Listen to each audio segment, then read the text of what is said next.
UTV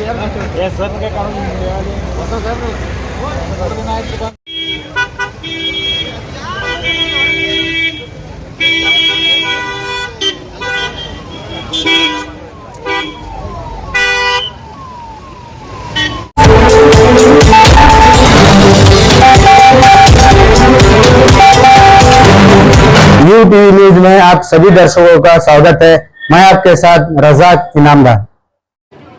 ಒಂದು day care chemotherapy ಕೇಂದ್ರವನ್ನು ಮಾಡಬೇಕು ಅಂತ ನಾವು ತೀರ್ಮಾನ ತಗೊಂಡು ಮುಖ್ಯಮಂತ್ರಿಗಳು ಅದಕ್ಕೆ ಅನುಮೋದನೆ ಕೊಟ್ಟು ಈಗ ಎಲ್ಲ ಜಿಲ್ಲೆಗಳಲ್ಲಿ ಈ ಡೇ ಕೇರ್ ಕಿಮೋಥೆರಪಿ ಸೆಂಟರ್ನ ನಾವು ಮಾಡ್ತಾ ಇದ್ದೀವಿ. ಈಗ ಬಿಜಾಪುರಲ್ಲಿ ಮತ್ತು ರಾಯಚೂರಲ್ಲಿ 2 ಕಡೆ ಈಗ ಪ್ರಾರಂಭ ಆಗಿದೆ. ಇನ್ನು ಉಳಿದ ಎಲ್ಲ ಈ ಮಾರ್ಚ್ ತಿಂಗಳ ಒಳಗೆ ಎಲ್ಲ ಜಿಲ್ಲೆಗಳಲ್ಲಿ ನಮ್ಮ ಜಿಲ್ಲಾ ಆಸ್ಪತ್ರೆಗಳಲ್ಲಿ ಈ ಡೇ ಕೇರ್ ಕಿಮೋಥೆರಪಿ ಕೇಂದ್ರವನ್ನು ಓಪನ್ ಮಾಡ್ತಾ ಇದ್ದೀವಿ. ಇದರಿಂದ ಜನರಿಗೆ ಭಾಳ ಅನುಕೂಲ ಆಗ್ತದೆ. ಯಾಕೆಂದರೆ ಯಾರಿಗೆ ಕ್ಯಾನ್ಸರಿಂದ ರೋಗಕ್ಕೆ ಒಳಗಾಗಿರ್ತಾರೆ ಅವರಿಗೆ ಚಿಕಿತ್ಸೆನ ಪಡ್ಕೊಳ್ತಕ್ಕಂಥದ್ದಕ್ಕೆ ಈಗ ಬಿಜಾಪುರಿಂದ ಹುಬ್ಳಿಗೆ ಹೋಗಬೇಕಾಗಿತ್ತು, ಆದರೆ ನಮ್ಮ ಕಿಮ್ಸ್ ಆಸ್ಪತ್ರೆಗೆ ಹೋಗಬೇಕಾಗಿತ್ತು. ಅದಕ್ಕೆ ಅದನ್ನು ಈಗ ನಾವು ಇಲ್ಲೇ ಬಿಜಾಪುರ ಕೇಂದ್ರ ನಮ್ಮ ಜಿಲ್ಲಾ ಆಸ್ಪತ್ರೆಯಲ್ಲೇ ಅವರಿಗೆ ಟ್ರೀಟ್ಮೆಂಟ್ ಕೊಡುವಂಥದ್ದಾಗ್ತದೆ. ಇಲ್ಲಿ 10 ಬೆಡ್ಡಿನ ಒಂದು ಕೇಂದ್ರವನ್ನು ಮಾಡಿದ್ದೇವೆ.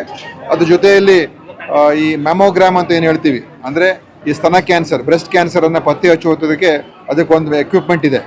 ಅದನ್ನು ಸುಲಭವಾಗಿ ಅವ್ರಿಗೆ ಬ್ರೆಸ್ಟ್ ಕ್ಯಾನ್ಸರ್ ಇದೆಯಾ ಇಲ್ವಾ ಅಂತ ಗೊತ್ತಾಗ್ತಕ್ಕಂಥದ್ದಕ್ಕೆ ಒಂದು ಹೊಸ ಎಕ್ವಿಪ್ಮೆಂಟನ್ನು ಕೂಡ ಇವತ್ತು ನಾವು ಎಲ್ಲ ಜಿಲ್ಲಾ ಆಸ್ಪತ್ರೆಗಳು ಕೂಡ ಕೊಟ್ಟಿದ್ದೇವೆ. ಬಿಜಾಪುರ ಕೂಡ ಇವತ್ತು ಬಂದಿದೆ. ಅದರಿಂದ ಖಂಡಿತವಾಗಿಯೂ ಅನೇಕ ಜನರಿಗೆ ತಪಾಸಣೆ ಮಾಡ್ಕೊಳ್ತಕ್ಕಂಥದ್ದಕ್ಕೆ, ಪರೀಕ್ಷೆ ಮಾಡ್ಕೊಳ್ಳೋದಕ್ಕೆ ಅನುಕೂಲ ಆಗ್ತದೆ. ಮತ್ತು ಅದರಿಂದ ಭಾಳಷ್ಟು ಮಹಿಳೆಯರಿಗೆ, ಯಾಕಂದರೆ ಅವ್ರಿಗೆ ಹೆಚ್ಚು ಈ ಸ್ತನ ಕ್ಯಾನ್ಸರು ಬರುವಂಥದ್ದು, ಅದನ್ನು ಆದಷ್ಟು ಬೇಗ ನಾವು ಪತ್ತೆ ಹಚ್ಚಿದ್ರೆ ಸುಲಭವಾಗಿ ಅವ್ರನ್ನ ಗುಣಪಡಿಸ್ಬೋದು. ಅದಕ್ಕೋಸ್ಕರನೇ ಇವತ್ತು ಆ 2, ಒಂದು ಡೇ ಕೇರ್ ಕಿಮೋಥೆರಪಿ ಸೆಂಟರು, ಇನ್ನೊಂದು ಮ್ಯಾಮೋಗ್ರಾಮ್, ಎರಡನ್ನು ಕೂಡ ಇವತ್ತು ಬಿಜಾಪುರ ಜಿಲ್ಲಾ ಆಸ್ಪತ್ರೆಯಲ್ಲಿ ಇವತ್ತು ಪ್ರಾರಂಭ ಆಗ್ತಾ ಇದೆ. ಅದು ಬೇರೆ ವಿಚಾರ. ಅದು ನಾವು ಕೇಂದ್ರದಲ್ಲಿ ಈ ವಿಷಯದ ಬಗ್ಗೆ ನಾನು ಮತ್ತೆ ಮಾತಾಡ್ತೀನಿ. ಈಗಾಗಲೇ ನಾನು ಪತ್ರವನ್ನು ಬರೆದಿದ್ದೇನೆ. ಯಾಕೆಂತ ಹೇಳಿದ್ರೆ ಈ ಔಷಧಿಗಳನ್ನು ಗುಣಮಟ್ಟವನ್ನು ಕಾಪಾಡ್ತಕ್ಕಂಥದ್ದು ಬಹಳ ಮುಖ್ಯ ಇದೆ.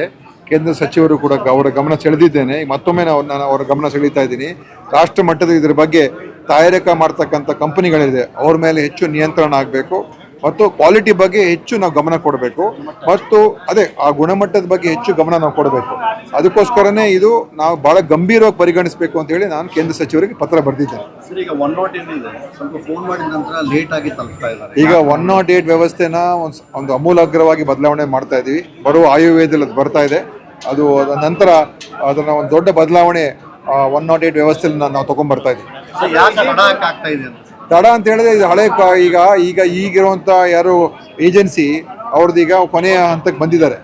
ಈಗ ಅದನ್ನು ಕೂಡ ಸ್ವಲ್ಪ ಅವರು ಕೊಡ್ತಾ ಇರೋಂಥ ಸೇವೆಗಳಲ್ಲಿ ಸ್ವಲ್ಪ ಸಮಸ್ಯೆಗಳಿದೆ ಮತ್ತು ಕೆಲವು ಗೊಂದಲಗಳು ಮಾಡ್ಕೊಂಡಿದ್ದಾರೆ. ಅದಕ್ಕೆ ಅದನ್ನು ಸಂಪೂರ್ಣವಾಗಿ ನಾವು ಹೊಸ ವ್ಯವಸ್ಥೆಗೆ ತೊಗೊಂಡು ಹೋಗಬೇಕು ಅಂತ ಈಗ ತೀರ್ಮಾನ ಮಾಡಿದ್ದೇವೆ. ಆಯುರ್ವೇದದಲ್ಲಿ ಕೂಡ ಅದು ಬರ್ತಾ ಇದೆ. ಇಂಡಿಯಾ ಪಾಕಿಸ್ತಾನ ನೋಡಿ, ಇಂಡಿಯಾ ಯಾರ ಮೇಲೆ ಆಡಿದ್ರು ಕೂಡ ನಾವು ಇಂಡಿಯಾ ಗೆಲ್ಲಬೇಕು ಅಂತ, ಬಟ್ ಪಾಕಿಸ್ತಾನ ಮೇಲೆ ಆಡಿದಾಗ ಒಂದು ಗೆಲ್ಲೇಬೇಕು ಅಂತ ನಮ್ಗೆ ಆಸೆ ಅಲ್ವಾ. ಸೊ ಖಂಡಿತ ನಮ್ಮ ಟೀಮ್ ಚೆನ್ನಾಗಿ ಆಡ್ತಾ ಇದೆ, ಒಳ್ಳೊಳ್ಳೆ ಆಟಗಾರರಿದ್ದಾರೆ, ನಾವು ಗೆದ್ದೆ ವಿಶ್ವಾಸ ಇದೆ. ಆದರೆ ಕ್ರಿಕೆಟ್ ಆವತ್ತಿನ ದಿವಸ ಏನಾಗುತ್ತೆ ಹೇಳೋಕ್ಕಾಗಲ್ಲ. ಆದರೆ ನಮ್ಮ ಶುಭ ಹಾರೈಕೆ ಇದೆ, ನಮ್ಮ ಟೀಮ್ ಗೆಲ್ಲಬೇಕು. ನಾಳೆ ಒಂದೇ ಅಲ್ಲ, ಚಾಂಪಿಯನ್ಸ್ ಟ್ರೋಫಿ ಗೆದ್ಕೊಂಡು ತೊಗೊಂಡ್ಬರ್ಬೇಕು ನಾವು. Okay, thank you.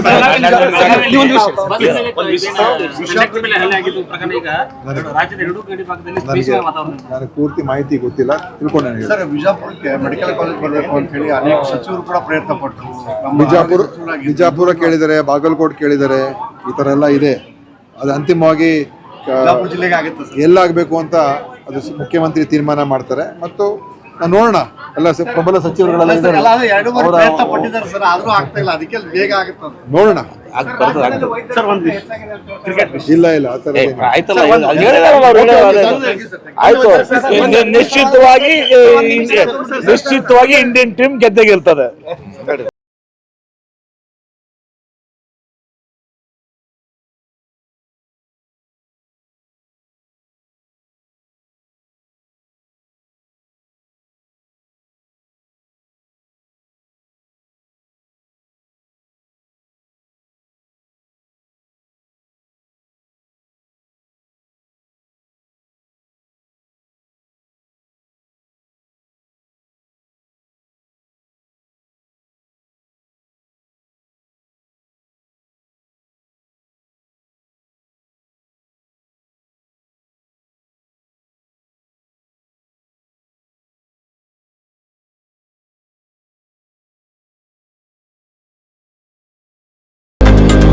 Latest news updates के लिए YouTube एक्सप्रेस को सब्सक्राइब कीजिए, साथ में बेल आइकॉन को भी क्लिक कीजिए। साथ ही साथ लाइक, शेयर और कमेंट करना ना भूलिए।